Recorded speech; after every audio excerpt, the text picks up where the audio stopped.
Hello and good morning everyone. आप सभी लोगों का स्वागत है आपके अपने यूट्यूब चैनल स्टडी ग्लॉस पर। मैं हूं डॉक्टर मोनिका और आज हम 12 जुलाई से रिलेटेड जितने भी इम्पोर्टेंट क्वेश्चन बन सकते हैं उन पर डिस्कशन करने वाले हैं। और क्वेश्चन से रिलेटेड जितने भी इम्पोर्टेंट फैक्ट होते हैं साथ में वो भी मैं आपको बताऊंगी। ये हमारा टेलीग्राम चैनल है, यहाँ पर आपको क्विज अवेलेबल हो जाएगी और इस लेक्चर की जो पीडीएफ है वो भी आपको यहाँ मिल जाएगी। इस सेशन में हम लोग सारे इम्पॉर्टेंट और सिलेक्टेड क्वेश्चन लेते हैं ताकि आप किसी भी एग्जाम की तैयारी कर रहे हैं तो ये आपके लिए यूजफुल रह सके। तो चलिए स्टार्ट करते हैं हम आज का सेशन। ये है आप लोगों के लिए आज का मोटिवेशनल कोट। दुनिया की कोई परेशानी आपके साहस से बड़ी नहीं है। इसी मोटिवेशनल कोट के साथ में हम स्टार्ट करते हैं आज का सेशन। फर्स्ट क्वेश्चन है, who has become the new president of air cargo forum India. Air cargo forum India के नए अध्यक्ष कौन बन गए हैं? तो इसका करेक्ट आंसर होगा, ये बन गए हैं यशपाल शर्मा। 20 का करेक्ट आंसर है।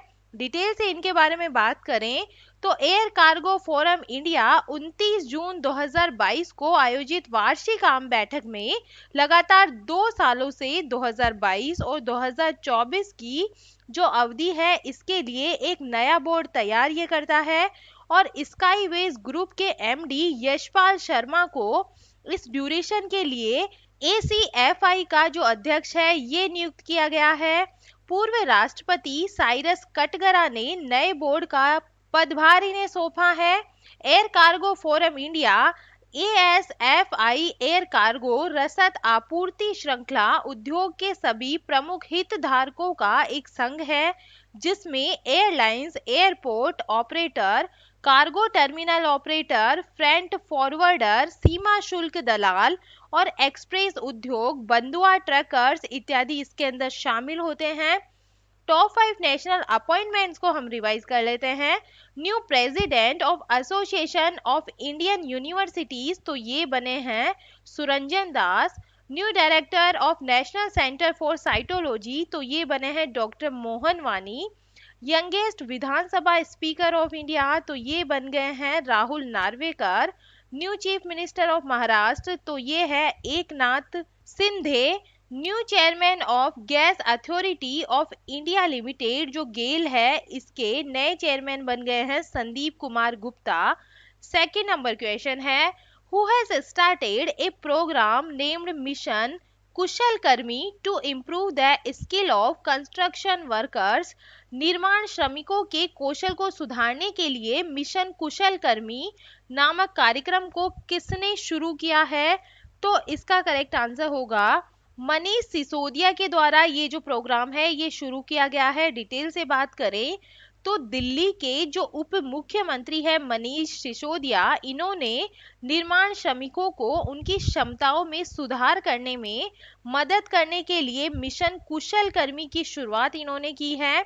और एक औपचारिक प्रेस विज्ञप्ति के अनुसार दिल्ली सरकार ने Delhi skill and entrepreneurship university और Delhi building and other construction workers welfare board की सहायता से इस कार्यक्रम को विकसित किया है और इससे कर्मचारियों के वेतन में 8,000 रुपए तक की जो वृद्धि है ये होने वाली है।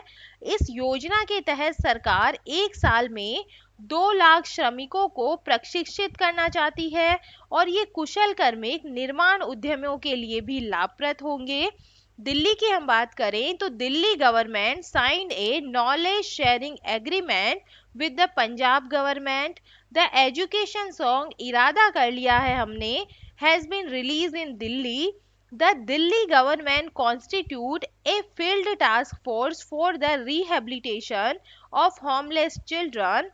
जो प्यूपेट फेस्टिवल है ये दिल्ली के अंदर ऑर्गेनाइज किया गया था और जो स्कूल हेल्थ क्लिनिक्स है इनका जो इनोग्रेशन है ये दिल्ली के अंदर किया गया है।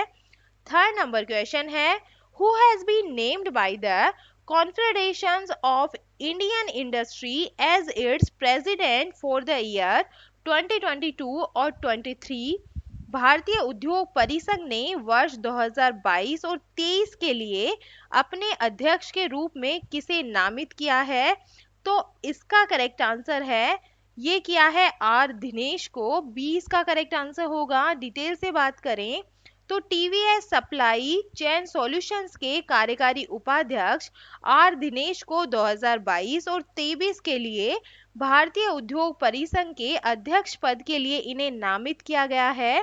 और इन्होंने पहले लॉजिस्टिक्स पर राष्ट्रीय समितियों और CII family business network India chapter council और सीआईआई तमिलनाडु स्टेट काउंसिल और CII institute of logistics advisory council के अध्यक्ष के रूप में इन्होंने काम किया है।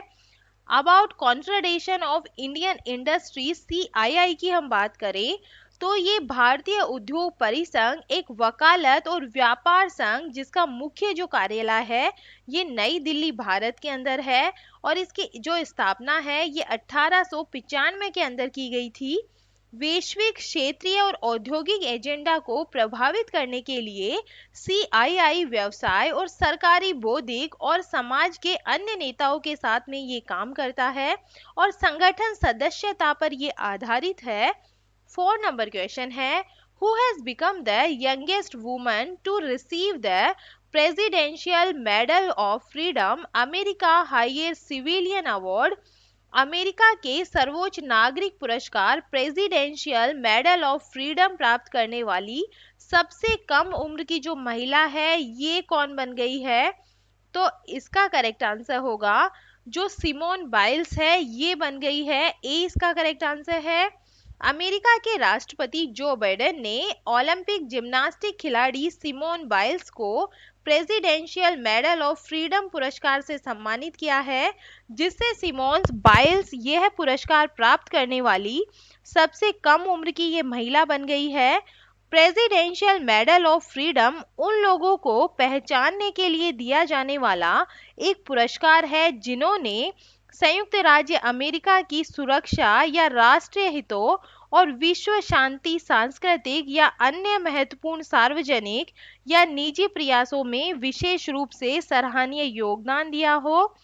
टॉप 5 अवार्ड्स को हम रिवाइज करें तो which Indian women has been awarded Ayurveda Ratna award 2022 by UK parliament. तो ये किसे दिया गया है? ये दिया गया है तनुजा निसारी को। Which Indian young woman entrepreneur has won Times Business Award 2022? तो ये मिला है रश्मि साहू को। Which Indian has been honored with the prestigious Humboldt Research Award 2022? तो ये दिया गया है इंद्रजीत सिंह को।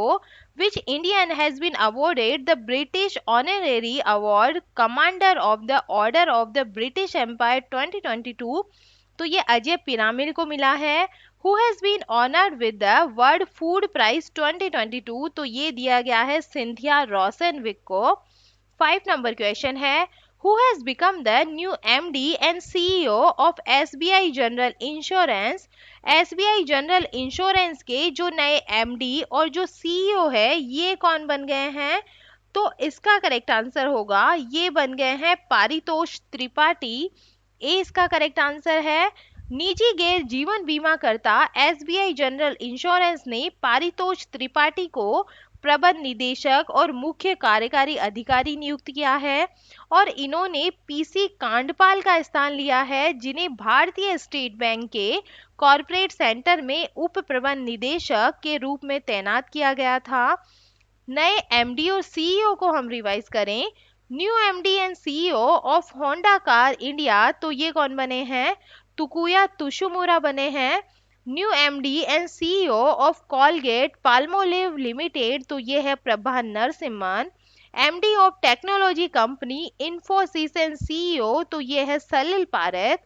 MD and CEO of industrial development bank of India तो ये बने हैं Rakesh Sharma. New MD and CEO of LIC mutual fund तो ये कौन बने हैं? टीएस रामाकृष्णन बने हैं। 6 नंबर क्वेश्चन है Who has written the book Getting the Bread, the Gen Z Way to Success? Getting the Bread, the Gen Z Way to Success नामक पुस्तक को किसने लिखा है? तो इसका करेक्ट आंसर होगा ये लिखा गया है प्रार्थना बत्रा के द्वारा। सी इसका करेक्ट आंसर है। युवा यूट्यूबर प्रार्थना बत्रा की जो पहली किताब है getting the bread the gen Z way to success को सपोर्टिंग आइकन साक्षी मलिक ने इसको लॉन्च किया है। Getting the bread the gen Z way to success में प्रार्थना बत्रा ने अपने विश्व दृष्टि के साथ साथ अपने लोकप्रिय यूट्यूब चैनल के लिए प्रख्यात नेताओं, उद्यमियों और मीडिया हस्तियों के साक्षात्कार के अपने अनुभव को इसके अंदर साझा किया है। टॉप 5 बुक्स को चलिए हम रिवाइज कर लेते हैं। Business of sports the winning formula for success जो बुक है ये विनीत कर्णिक के द्वारा लिखी गई है। How China sees India and the world तो ये श्याम सरन के द्वारा लिखा गया है। Leaders politicians citizen 50 figures who influenced India's politics तो ये रशीद किडवाई के द्वारा लिखा गया है। Listen to your heart the London adventure जो बुक है ये रस्किन बॉन्ड के द्वारा लिखी गई है। ए प्लेस कॉल्ड होम जो बुक है ये प्रीति शिनॉय के द्वारा लिखी गई है। 7 नंबर क्वेश्चन है where has prime minister Narendra Modi inaugurated the new mid day meal kitchen of Akshaya Patra foundation. प्रधानमंत्री नरेंद्र मोदी ने अक्षय पात्र फाउंडेशन की नई मिड डे मील रसोई का उद्घाटन है जो कहां पर किया है तो ये किया गया है उत्तर प्रदेश के अंदर, वाराणसी के अंदर इसका उद्घाटन किया गया है। 20 का करेक्ट आंसर है। उत्तर प्रदेश विधानसभा चुनाव में भाजपा की जीत के बाद में प्रधानमंत्री नरेंद्र मोदी ने अपने वाराणसी जिले की पहली यात्रा के दौरान अक्षय पात्र जो मध्याह्न भोजन रसोई है इसका इन्होंने शुभारंभ किया है।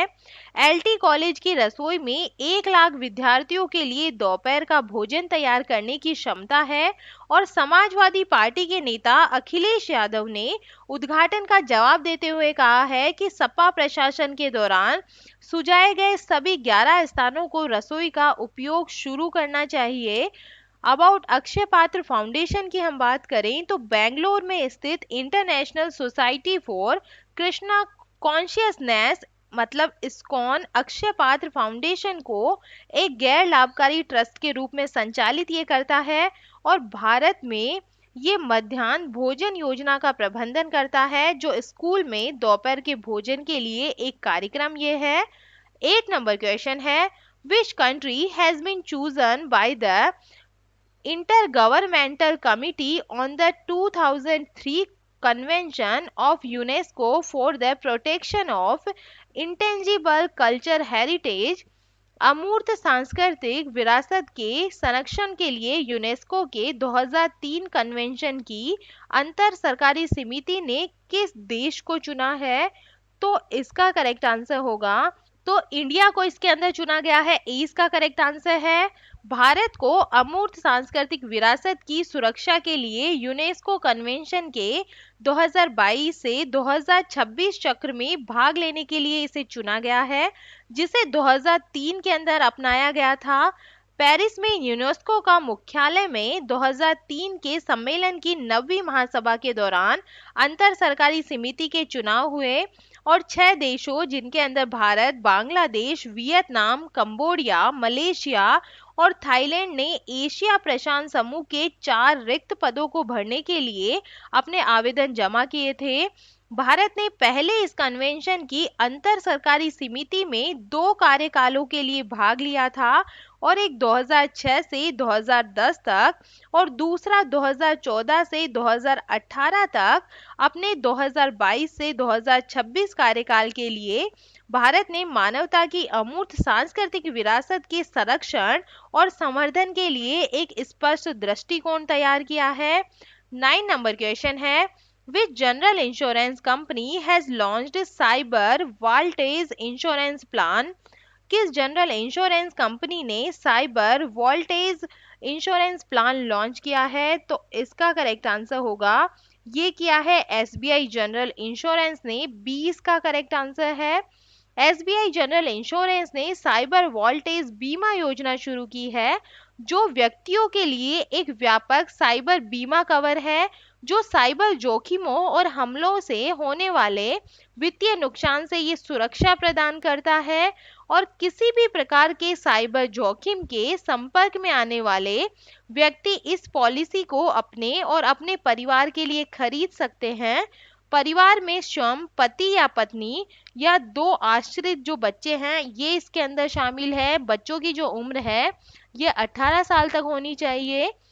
नीति के कुछ प्रमुख समावेशन में धन की चोरी, पहचान की चोरी, साइबर बुलिंग, साइबर स्टॉकिंग और प्रतिष्ठा की हानि, cyber shopping, online shopping, social media और मीडिया देयर, नेटवर्क सुरक्षा दायित्व, गोपनीयता भंग और डेटा उल्लंघन देयता और स्मार्ट होम कवर आदि इसके अंदर शामिल है। एसबीआई जनरल इंश्योरेंस की हम बात करें तो इसका जो हेडक्वार्टर है ये मुंबई के अंदर है। एमडी और सीईओ है परितोष त्रिपाठी और इसकी स्थापना हुई थी 24 फरवरी 2009 को। 10 नंबर क्वेश्चन है, according to the report released by home India's malnourished population has come down to 224.3 million in the last 15 year। किसके द्वारा जारी रिपोर्ट के अनुसार पिछले 15 वर्षों के भारत की कुपोषित आबादी घटकर 224.3 मिलियन हुई है। तो इसका करेक्ट आंसर होगा, ये रिपोर्ट है यूनाइटेड नेशन की, 20 का करेक्ट आंसर है। संयुक्त राष्ट्र की रिपोर्ट के अनुसार 15 वर्षों में भारत की 224.3 मिलियन कुपोषित लोगों की जो आबादी है इसके अंदर कमी आई है। हालांकि दुनिया के दूसरे सबसे अधिक आबादी वाले देश में मोटापे से ग्रस्त वयस्कों और एनीमिक महिलाओं की जो संख्या है इसमें वृद्धि हुई है। विश्व खाद्य सुरक्षा और पोषण राज्य 2022 की रिपोर्ट के अनुसार, जिसे विश्व स्वास्थ्य संगठन, कृषि विकास के लिए अंतर्राष्ट्रीय कोष, यूनिसेफ, विश्व खाद्य कार्यक्रम और खाद्य और कृषि संगठन के द्वारा जारी किया जाता है, और 2021 में दुनिया भर में 828 मिलियन लोग भूख से पीड़ित थे, जो 2020 से लगभग 46 मिलियन और कोविड-19 महामारी के प्रकोप के बाद से 150 मिलियन से ऊपर थे। चलिए कल के जो एमसीक्यू है उन्हें हम रिवाइज कर लेते हैं। फर्स्ट क्वेश्चन है, स्टार्टअप स्कूल इंडिया नामक पहल को किस बहुराष्ट्रीय प्रौद्योगिकी कंपनी ने शुरू किया है?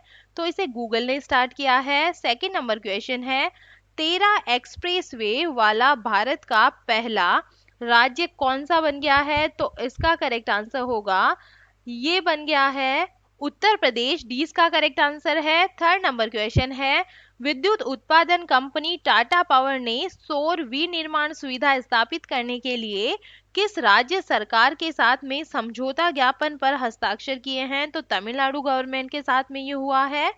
फोर नंबर क्वेश्चन है, भारत के नए उपचुनाव आयुक्त कौन बन गए हैं? तो इसका करेक्ट आंसर होगा, ये बन गए हैं आर के गुप्ता, सी इसका करेक्ट आंसर है। 4 नंबर क्वेश्चन है, अंतर्राष्ट्रीय मुद्रा कोष के पूर्व मुख्य अर्थशास्त्रियों की दीवार पर प्रदर्शित होने वाली दुनिया की पहली महिला कौन बन गई है? तो ये बन गई है गीता गोपीनाथ। 6 नंबर क्वेश्चन है, रोजगार और शहरों की अर्थव्यवस्था को बढ़ावा देने के लिए वर्ष 2023 में भारत के सबसे बड़े शॉपिंग फेस्टिवल की जो मेजबानी है ये कौन सा देश करेगा? तो इसका करेक्ट आंसर है ये दिल्ली करने वाला है, ए इसका करेक्ट आंसर है। 7 नंबर क्वेश्चन है, G20 संगठन के लिए भारत के जो नए शेरपा है ये कौन बने हैं? तो ये बने हैं अमिताभ कांत, सी इसका करेक्ट आंसर होगा।